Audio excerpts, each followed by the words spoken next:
വിവോയുടെ Vivo V29 5G എന്ന പുതിയൊരു smart phone ഇപ്പോൾ ലോഞ്ച് ചെയ്തിട്ടുണ്ട്. ഈ ഒരു വീഡിയോയിൽ നമ്മൾ നോക്കാൻ പോകുന്നത് വിവോ V29 5G എന്ന ഫോണിനെ പറ്റിയിട്ടാണ്. ആദ്യം നമ്മൾ ഫീച്ചേഴ്സും കാര്യങ്ങളൊക്കെ നോക്കുകയാണെന്നുണ്ടെങ്കിൽ ഡിസ്പ്ലേയുടെ കാര്യത്തിൽ വിവോ V29 6.78 ഇഞ്ച് ഡിസ്പ്ലേ ആണ് കൊടുത്തിരിക്കുന്നത്. ഇതിൽ 1.5K റെസൊല്യൂഷനും കാര്യങ്ങളൊക്കെ വരുന്നുണ്ട്. അതായത് ഫുൾ HD റെസൊല്യൂഷനേക്കാളും ബെറ്റർ ആയിട്ടുള്ള ഒരു റെസൊല്യൂഷനും കാര്യങ്ങളൊക്കെ ഇതിൽ വരുന്നുണ്ട്. അത് നല്ലൊരു കാര്യം തന്നെയാണ്. AMOLED ഡിസ്പ്ലേ ആണ് ഇതിൽ വരുന്നത്. പിന്നെ എടുത്തു പറയേണ്ട ഒരു കാര്യം, ഇതിൽ കർവ്ഡ് ആയിട്ടുള്ള ഡിസ്പ്ലേയും കാര്യങ്ങളൊക്കെ വരുന്നുണ്ട്. ഏകദേശം 55 ഡിഗ്രിയോളം കർവ്ഡ് ആയിട്ടുള്ള ഡിസ്പ്ലേ ആണ് ഇതിൽ കൊടുത്തിരിക്കുന്നത്. പഞ്ചോൾ ഡിസൈനും ഇതിൽ വരുന്നുണ്ട്. പഞ്ചോൾ വരുന്നത് ടോപ്പ് സെൻറ്റർ ഭാഗത്തായിട്ടാണ്. ഡിസ്പ്ലേയിൽ 120 ഹെർട്സിൻ്റെ റിഫ്രഷ് റേറ്റ് ഒക്കെ സപ്പോർട്ട് ചെയ്യുന്നുണ്ട്. അപ്പം ഈ ഒരു ഫോണിൽ അത്യാവശ്യം നല്ല ഡിസ്പ്ലേ ഫീച്ചേഴ്സും കാര്യങ്ങളൊക്കെ വരുന്നുണ്ട് എന്ന് പറയാവുന്നതാണ്. In display finger print sensor ഈ ഫോണിൽ കൊടുത്തിട്ടുണ്ട്. ഫോണിൻ്റെ വെയിറ്റ് വരുന്നത് 186 ഗ്രാമാണ്. തിക്നെസ് വരുന്നത് 7.46 mm ആണ്. പിന്നെ എടുത്തു പറയേണ്ട ഒരു കാര്യം, IP68 റേറ്റിംഗ് ഇതിൽ സപ്പോർട്ട് ചെയ്യുന്നുണ്ട്. അത് നല്ലൊരു കാര്യം തന്നെയാണ്.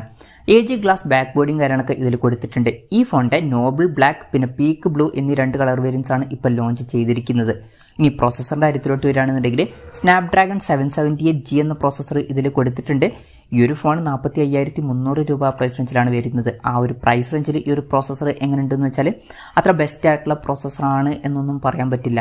അപ്പം ആ ഒരു പ്രൈസ് റേഞ്ചിനനുസരിച്ചിട്ടുള്ള പ്രോസസ്സർ ഈ ഫോണിൽ വരുന്നുണ്ട് എന്ന് പറയാൻ പറ്റില്ല. പിന്നെ ഇതിൽ 5G സപ്പോർട്ടും കാര്യങ്ങളൊക്കെ വരുന്നുണ്ട്.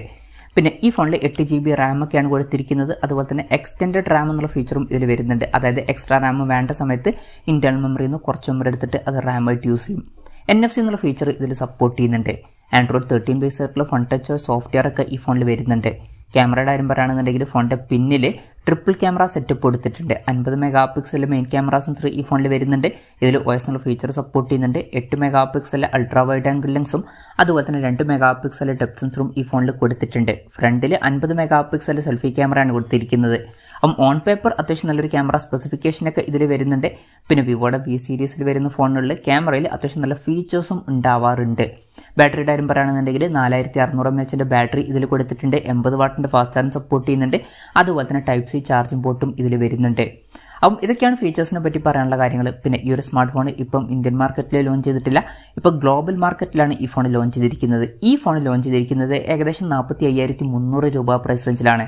ആ ഒരു പ്രൈസ് റേഞ്ചിൽ ഈ പറഞ്ഞിട്ടുള്ള ഫീച്ചേഴ്സ് എങ്ങനെയുണ്ടെന്ന് വെച്ചാൽ ഓൺ പേപ്പർ ക്യാമറ ഫീച്ചേഴ്സും അതുപോലെ തന്നെ ബാറ്ററി സെറ്റപ്പും ഡിസ്പ്ലേ ഫീച്ചേഴ്സും തിരക്കേടില്ല എന്ന് പറയാം. പക്ഷേ പ്രോസസ്സർ ഈ ഒരു പ്രൈസ് റേഞ്ചിൽ അത്ര ബെസ്റ്റ് ആണ് എന്നൊന്നും പറയാൻ പറ്റില്ല. പിന്നെ ഇന്ത്യയിൽ ലോഞ്ച് ചെയ്യുമ്പം ഈ ഫോണിൻ്റെ വില ചിലപ്പം കുറച്ചും കൂടി കുറയാനും സാധ്യതയുണ്ട്. ചിലപ്പം ഇന്ത്യയിൽ ഈ ഫോൺ ചിലപ്പം ഒരു 30,000 രൂപ പ്രൈസ് റേഞ്ചിൽ വരെയൊക്കെ എത്തിയേക്കാം. എന്തായാലും കൺഫർമേഷൻസ് ഒന്നുമില്ല, ജസ്റ്റ് നമ്മുടെ ഒരു എക്സ്പെക്ടേഷൻ പറഞ്ഞു എന്നേ ഉള്ളൂ. ഇന്ത്യയിൽ ഈ ഫോൺ എന്ന് ലോഞ്ച് ചെയ്യുന്ന വെച്ചാൽ അതിനെ പറ്റിയിട്ടുള്ള ന്യൂസുകളൊന്നും ഇപ്പം പുറത്ത് വന്നിട്ടില്ല. ഇന്ത്യയിൽ ലോഞ്ച് ഡേറ്റിനെ പറ്റിയിട്ടുള്ള കൂടുതൽ കാര്യങ്ങളൊക്കെ അറിയുമ്പം അതിനെ പറ്റിയിട്ടുള്ള വീഡിയോസും കാര്യങ്ങളൊക്കെ നമ്മൾ ചെയ്യുന്നതായിരിക്കും. അതുപോലുള്ള വീഡിയോസൊക്കെ കാണാൻ താല്പര്യമുണ്ടെന്നുണ്ടെങ്കിൽ ഈ ചാനലും സബ്സ്ക്രൈബ് ചെയ്യാവുന്നതാണ്. എന്തായാലും വിവോയുടെ വിവോ V29 5G എന്ന പുതിയൊരു സ്മാർട്ട് ഫോൺ ഇപ്പോൾ ലോഞ്ച് ചെയ്തിട്ടുണ്ട്. ഗ്ലോബൽ മാർക്കറ്റിലെ പ്രൈസിങ് അത്ര മികച്ചൊരു പ്രൈസിംഗ് ആയിട്ട് എനിക്ക് തോന്നിയിട്ടില്ല. ഇന്ത്യയിൽ കുറച്ചും കൂടി നല്ലൊരു പ്രൈസിംഗിൽ ഈ ഫോൺ ലോഞ്ച് ചെയ്യുമെന്നുള്ള കാര്യം നമുക്ക് എക്സ്പെക്ട് ചെയ്യാവുന്നതാണ്. എന്തായാലും ഈ ഒരു ഫോണിനെ പറ്റിയിട്ടുള്ള നിങ്ങളുടെ അഭിപ്രായം ജസ്റ്റ് ഒന്ന് കമൻറ്റ് ചെയ്യുക. അതുപോലെ തന്നെ ഈ ഒരു സ്മാർട്ട് ഫോൺ ഇന്ത്യൻ മാർക്കറ്റിൽ നിങ്ങൾ ഏത് പ്രൈസിങ്ങിലാണ് എക്സ്പെക്ട് ചെയ്യുന്നത് എന്നുള്ള കാര്യം കൂടി ജസ്റ്റ് ഒന്ന് കമൻറ്റ് ചെയ്യുക.